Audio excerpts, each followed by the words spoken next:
I'm a fatty. I should go on a diet. Are we all getting bigger as a nation? What is a diet?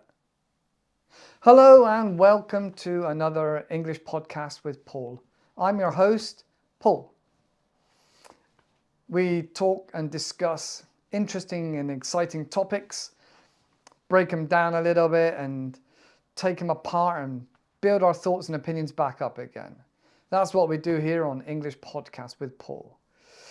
So, this week we are talking about dieting. Dieting. Most people, most adults have tried dieting at some point or other. But what is the darker side of dieting? Why do we diet? Well, it seems as a nation, as many nations, we're becoming slightly more financially affluent. And so a lot of the times our money goes on food. We feel we want more fine dining, more exciting and interesting and exotic foods, something to tantalize our palate, exciting tastes in our mouth. So the consequences, is it just because of the food we eat, or is it something else? Maybe we're not exercising enough. Maybe there's too many home gadgets. Maybe there's too much machinery making our lives so much easier. Wow. Let me know what you think. Have you been on a diet? What diets worked for you? Do you have any horror stories of diets? Do you have success stories of diets? Are you now a new person feeling excited and rejuvenated and young and fresh and happy and spring in your step because you did a diet plan that worked well for you? Let me know in the comments. I would really like to know. Right then. What types of diet are there? What types of diets are there? Well, I've tried a few in the past myself. I know, I hear you cry, Paul, you're so slim and so slender, you don't need to be on a diet. Thank you. Okay, but as you get older, and I found this out for myself, you find yourself doing less physical activities, whether it's running around with the children, walking a dog a few times a day, or whether it's just an active job.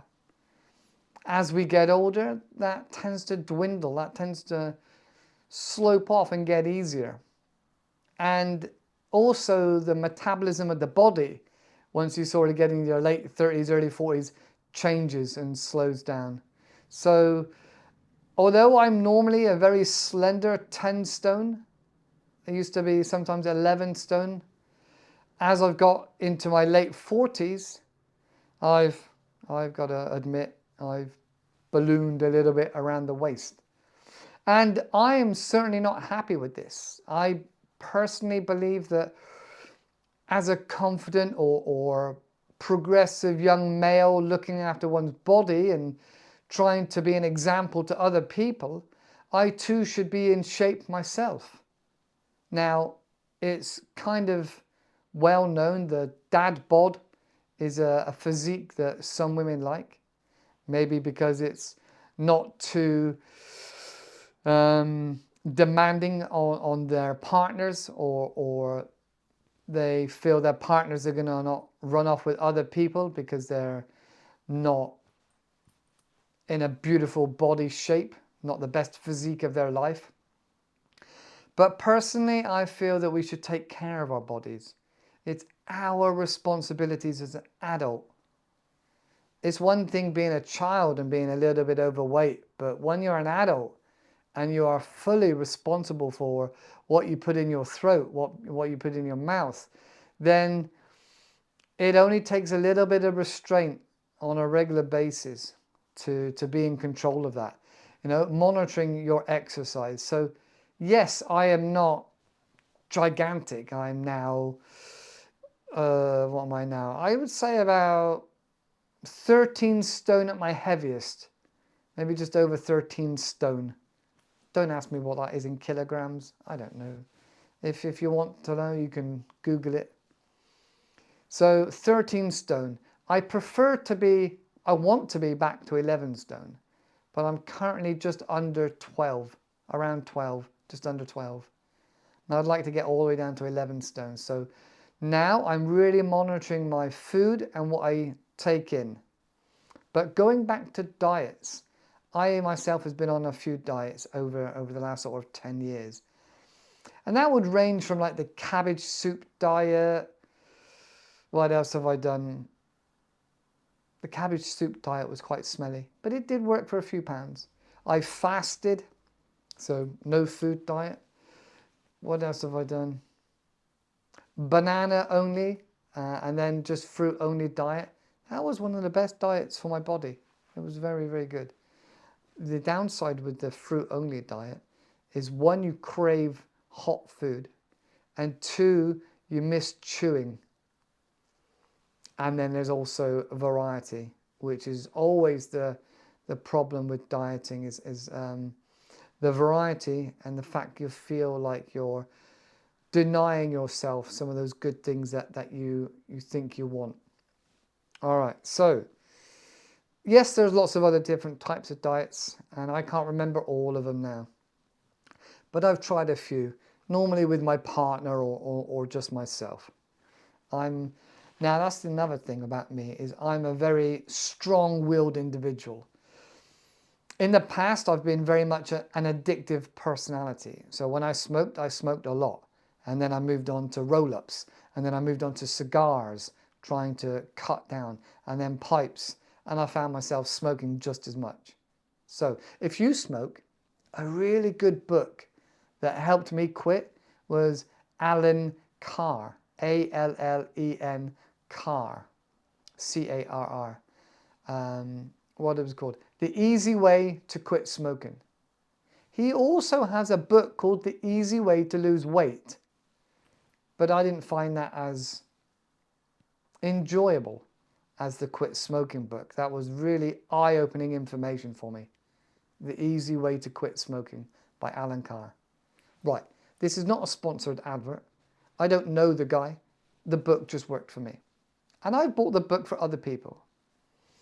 Sometimes they throw the book at me, but there we go. Right. Stay focused, on track. Okay, so talking about different types of diets, different ways of dieting. And then I wanted to move on a little bit to the food industry. The food industry, specifically like Weight Watchers and Slim Fast. There are a few companies that mimic the same ideology as Slim Fast and Weight Watchers. And these companies undoubtedly sell their products. They sell their products, and legally in the UK, you can just have less ingredients in your product. So let's just say it was a 200-gram meal, microwave meal. If you make it to 175 gram for the same meal, it's considered a healthier option. A healthier option, less fat, less this, less that. It's considered a weight loss option, but it's just the same meal, smaller. Go figure, huh? Who understands that idea? So Weight Watchers, Slim Fast, and all the other companies like it just want one thing, and that's your money. It's a business. Everybody knows a business is out to make money. That's the whole point of a business. Right. There's also some amazing Instagram, social media posts. Oh, I've lost this much weight. Look at my trousers. My trousers used to be this big. Now I only need them this much. And I can fit 3 people in these trousers. They were so big. I was so big and fat. Now look, thanks to insert name. This brand, I've lost so much weight. It's all poppycock. It's all rubbish. It's all BS. It's all fake. And as I said, this is where I got off on a tangent. This is where I said I've got a very addictive personality, whether it's cigarettes or sugar or some other activity that's not good for me. I was able to go at it hard, go at it strong, and then, whoa, that's enough. I kind of get straight to the bad bit, the main point, the point where it hurts my body, and then think, oh, I better stop this. Because I don't think I understand. It's not that I don't understand. I struggle with what they call a balance, moderation. That's the word I'm looking for, moderation. So moderation of these junk foods is very difficult for me. So it's best, as you probably know about my own dietary requirements, or more of a natural eating way is plant-based. Anyway, that's me. So yes, there's lots of different types of companies offering to help you lose weight. But this brings on a whole load of other questions, and we dip in and out a little bit in this conversation of the dark side and the different companies and different aspects to it. So we bounce in and out a little bit because they all cross over and overlap. Right, so then we got things like bulimia. Like I said, I'm very strong-willed. I can put my mind to something and do it because, I don't know, I'm just super strong-willed. But when you got things like anorexia and bulimia, really unhealthy for your body. And people suffer with these as a disorder and a psychological disorder. So bulimia, anorexia, and then we got things like body dysmorphia, obesity, morbid obese, bariatric. That's the medical term for somebody that's extremely overweight. And then there's a whole industry of furniture for overweight people, for bariatric people. Just bariatric furniture, like supersized beds to go in and out of an ambulance or in a hospital. Oversized beds, chairs, commodes, all these sort of medical things that patients use is now available in supersize. Now, I'm not in America, so I was shocked to see that is a whole industry just in the UK. Bariatric, oversized patient supports and aids. Wow, blows my mind. So body dysmorphia, when people look in the mirror and they see their body and they don't think they see what they want to see. Their body is not as good as they want it to be. And sometimes that drive to go more and more and more. I spoke before about people looking in the mirror and wanting to be like their idols. So that's very difficult for people that do not have a strong mind. And then there's also the psychological aspects, the psychological mental health problems, with depression and anxiety over your body. And then at the very far end of the scale, the very worst side of it would be suicide. Now, suicide is obviously a very sad and lonely spiral, and it affects a lot of people. Actually, it affects more men than anybody else. But that's another story. The psychological problems and psychological interventions with body dysmorphia and dieting and health. It's very, very sad. All right, okay. So then we need to think about the role that we play in shaping the views of our children. Because like I said before, we are role models to other people. And often those other people are our children. So if we're constantly upset about our body, constantly looking in the mirror and being negative about our bodies and about ourselves, then that's going to be picked up by our children. That's going to be picked up and observed by other younger people around us, whether it's our younger siblings, brothers or sisters, or whether it's our own children. That's really not a good way to go. That's not what we want our children to be like. I just thought of something else, but there's not the time for it in regards to how we sometimes give bad influences to our children and it doesn't help them in the future. But that's another story. So then, Barbie dolls. Barbie dolls. I know they've been around for a long, long time, and now you can get a Barbie doll with Down syndrome. You can get all sorts of other Barbie dolls and other dolls that have disabilities or other disorders. I know even the original Barbie doll, we didn't really take too much notice that the Barbie doll had a really super slim waist, was very, very tall, and was very busty. And for a lot of young men, including myself, I thought that was the ideal figure of a woman that I should be looking for.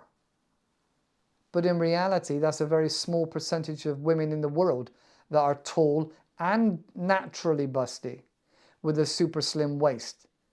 You know, that's not a normal body shape. But that's what we're telling our children that they should be aiming towards. That, and then the magazines of what the women's supposed to look like in a magazine. In America, you hear about women on the catwalk fainting because they're a size 0 and below and not eating enough because they want to have this supermodel image of themselves. They want to have that supermodel body. And sometimes it's just not reality. So what are we doing for our children?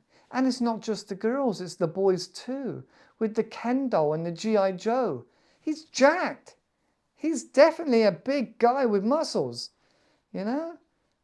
So that's even from like the 60s and the 70s and the 80s. That's all the sort of thing you see. And then you see your idols, maybe like Jackie Chan or Arnold Schwarzenegger with just muscles. I know Jackie Chan is a different sort of, not so, where am I going? Not Jackie Chan, Bruce Lee. Bruce Lee had lots and lots of muscles, but they were very slender muscles, whereas Arnold Schwarzenegger's got very big, bulked up muscles, you know. And then we'd watch the TV shows like the A-Team with B.A., you know, the Mr. T, the big man with muscles. And who else was there? You know, like Hulk Hogan back in the day. And other TV shows where the hero was often really big and muscular, which kind of gave the idea that if you're not big and muscular, then you can't be the hero and you can't be confident. Okay, so that message we're giving to our children, you know, and like I say about that, the amount of time people spend in the gym trying to get bigger and bigger and bigger and bigger, and that misinformation. So they may spend decades of their life trying to become bulky and big and muscular, and from lack of information and knowledge, they never get there. And so they end up feeling anxiety and maybe even depression because they can't get to that physique, and then potentially suicide. But there's other things as well. There's the physical side of what you can buy, not just from diet foods, but diet pills. These pills that are designed for something completely different, such as laxatives and other things. I think they're called strippers. They're supposed to strip you of fat. But they're really, really not designed for this, that get abused by people that want to lose that weight. Really, really dangerous for your body, and the pressures it puts on your heart and your liver and your kidneys is really, really bad for your body. And then obviously for men, it's more often things like steroids and injecting testosterone, sometimes straight into the muscle, which can have really bad effects. And then there's the thing you hear about in the press, roid rage, as in steroid rage. And then there's also the chemical you have to take, or the drops you have to take to stop your testicles from swelling up and not swelling up, shrinking and disappearing.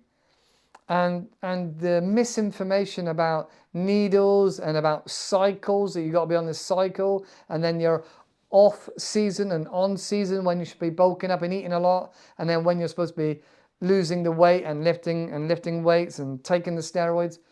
It's very complicated and confusing because steroids are illegal in many countries. So the things we do to our bodies, those lengths and those risks we're willing to take to try and look like our idol and the people in the magazines and on the TV, is really, really unhealthy. It's kind of rare to see a normal person with a normal shape in a TV advert. And body shaming. So there was fat shaming recently in the news, and any kind of derogatory and negative remarks to another person about their body is never a good thing. It's not going to help. It's really not. So why we do it, I don't know. Now, we all have our own reasons for having a body shape we do. Often it's because we are sad or upset and we feel like we're getting some dopamine and positive reinforcement or comfort food, as we call it, that makes us feel more happy when we eat this food, which is tantalizing the palate with the sugar and the salts and the fats that our tongue and taste buds desire. But over a long period of time, this has a really bad effect on our bodies by making us so big. And it does take a long time to get big, but it also takes a long time to shift that weight, to get rid of that weight. And I do believe that exercising hard is not the way to go, because it's really not good for your heart. If you're a big person, please do not go jogging. If you're a big person and overweight, just walk. Walk, walk, walk. You can walk all day long. Take a break, have some water and walk. Walking and swimming.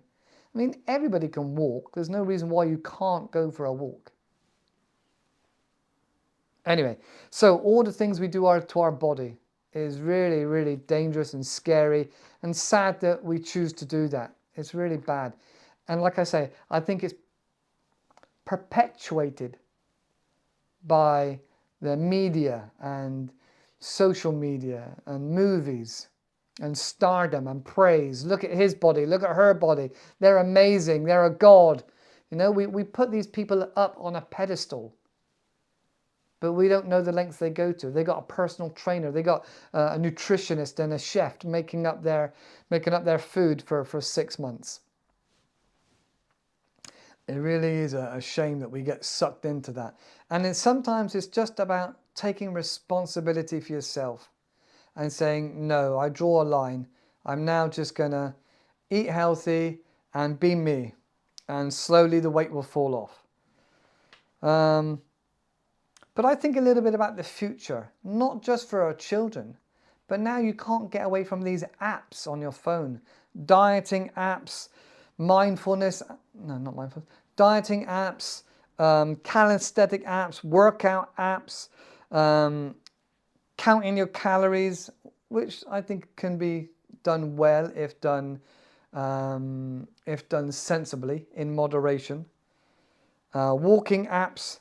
So there's a lot of technology also thrown in our face that you need to buy this app, you need to buy this. This app is going to make you thinner. This app is going to make you have the best body of your life. You're going to look like this celebrity and that celebrity.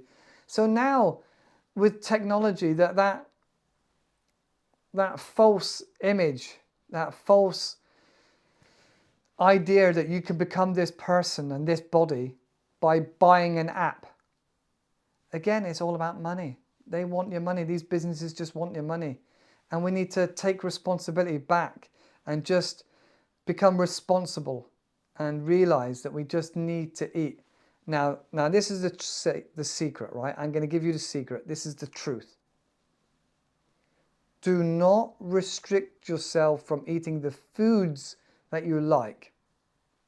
So eat the foods that you like, but eat extra fruit and veg. So if you're a bigger person, or like me, you're a bit lazy or you're too busy, you can find an extra half an hour a day or an hour a day. Walk in the morning or walk in the evening or walk as much as you can. Walk, walk, walk is number one. Number two, have those treats, that chocolate, that cake, only once or twice a week. Try to minimize those treats. And then three, your sustainable, easy meals that you can make that have low calories in them, like chickpeas and lentils and all these really easy staples. That's what you need to be using to bulking up your meal. And the key here is, don't forget, your body needs fat. Your body needs fat, otherwise you will not feel satiated. You will not feel full.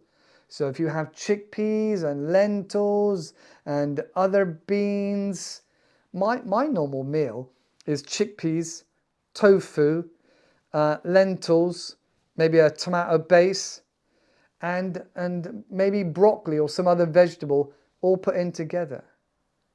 Now the secret, as I was saying, the secret ingredient is extra virgin olive oil. Just a couple of teaspoons. So your body gets the good fat. And now good fat, as you probably know, is omega-3s from fish. Although I don't eat fish. Omega-3s. Also found in nuts and other very good oil that you can eat, that you should be eating, is extra virgin olive oil. You look at the Italian and Mediterranean lifestyle. Olive oils are really, really good for you. Olive oil spread. But extra virgin olive oil is one of the best natural fats that you can have and consume. All right. So even if you're having a soup, put in a couple of spoons of extra virgin olive oil. It'll make it. And you need to try and find the one that you like the flavor of. So you can have it on top of your salad. It gives it a bit more feeling of, not too much, so it's oily and greasy, but just a little bit of extra virgin oil in your salad will help give it a few more calories to make you feel satiated and full. We've all seen big people eat a salad and everybody's thinking, it's not the salad that's making you overweight, it's all the other junk food. And that's right. But a salad can be very healthy. If you chuck in some plant-based cheese or some olives, maybe a bit of hummus. I eat hummus quite regularly. You know, and some tofu and lots of leaves and some olive oil. That's amazing. It's low in calories and it fills you up. So, recap. The secret is walk, walk, walk. All right. Number one, walk. Number two, do not stop yourself from having those treats, but try to minimize it to once or twice a week. And the third is build up a staple of easy to make meals with minimal fat in there, but add in your own extra virgin olive oil. Extra virgin olive oil. All right. That is the key. Feeling full, but with lots of vegetables on your plate, in your meal. That's it. That's all you need to know. It's that simple. Walk. Minimize your treats and have extra virgin olive oil on your staple diet, your staple meals.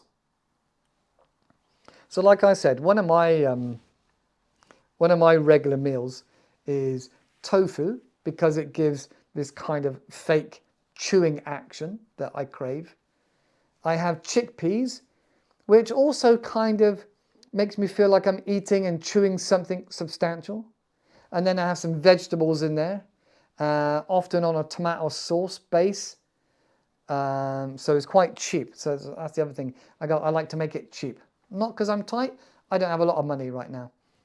So chickpeas, what's it called? Passata, which is the tomato base. Chickpeas, passata, lentils.